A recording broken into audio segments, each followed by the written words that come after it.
Okay, good morning.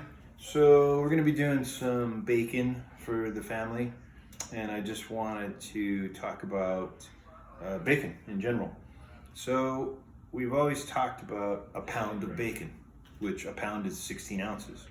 Well, the suppliers over the years have reduced 16 ounces to 12 ounces. So this is a 12-ounce package of bacon. So you're not really getting a pound, you're getting 3/4 of a pound. We buy this at Smart and Final. It's about $3.50. You can also go to your local butcher and get a pound of bacon if you're at the right place for around $3.50, $4.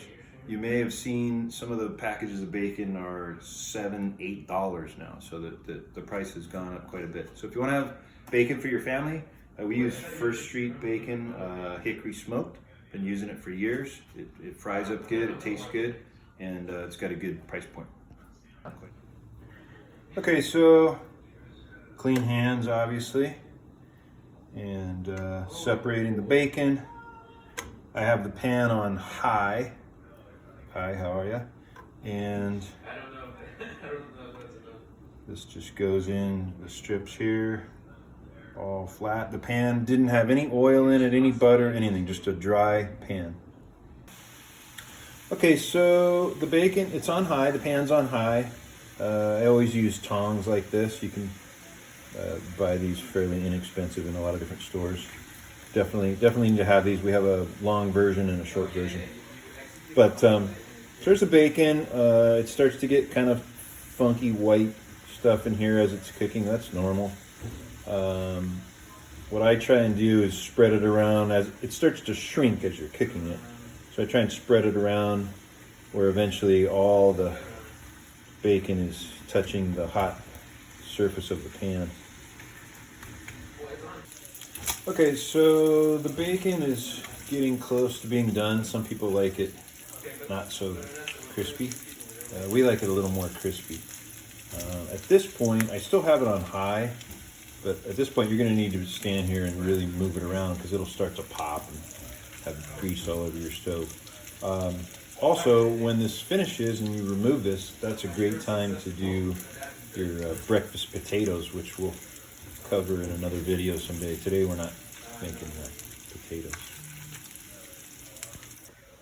Okay, so turn the bacon off.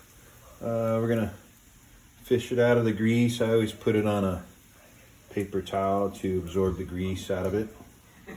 This is the amount of doneness that we chose today. Sometimes we go even a little further, but we chose this today. Okay, so a little taste test on the bacon. It's a little bit hot. Oh, don't talk with your mouth full, but it's super good. Okay, cool. So we use Krusty's mix for pancakes and waffles. We've tried Bisquick and all the different ones. This just seems to be the best one. This is $5 at Smart and Final. I don't have my glasses on, but anyway, it's this size. You can get the larger size at Costco. It's like $7, so it's a better value at Costco if you're in Costco. And then come on over here. So the mix here for the waffles is 2 cups of the dry mix. It calls for 1 egg, so we're going to put that in. We have pre-measured the water. It's 1.5 cups. So there's 1 cup. And here's the half cup. And then we wanted to point out to you, it calls for 2 tablespoons of oil. Was it tablespoons or teaspoons? Tablespoons. Tablespoons. Okay, so it calls for 2 tablespoons of oil.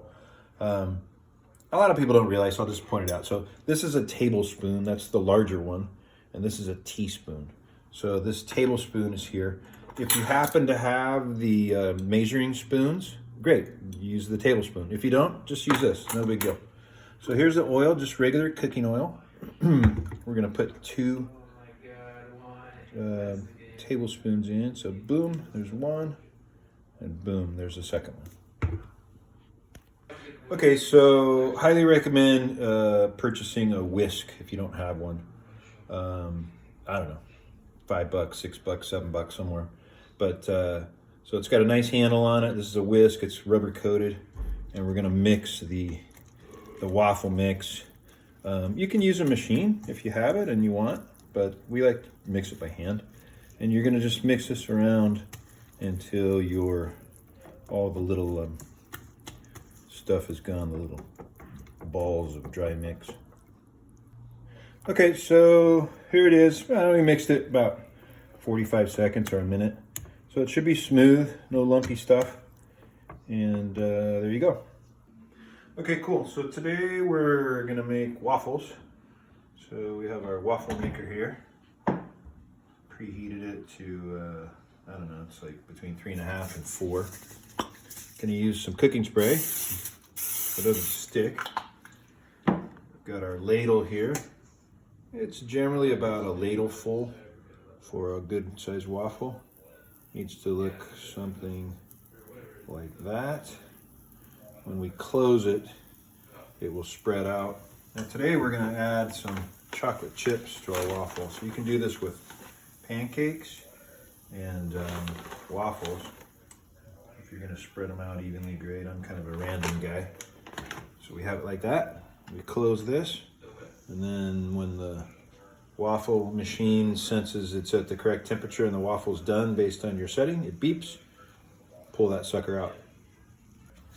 Okay, so the thing beeped, and this is about the doneness of the waffle that I like. You could go a little less or a little more, and then there's our chocolate chips in there.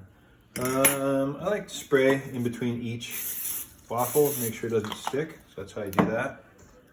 I'll go ahead and put the next one in here. More chocolate chips. You want about the same amount as I had? Yes, please. There we go. Sprinkle some of these in kind of random.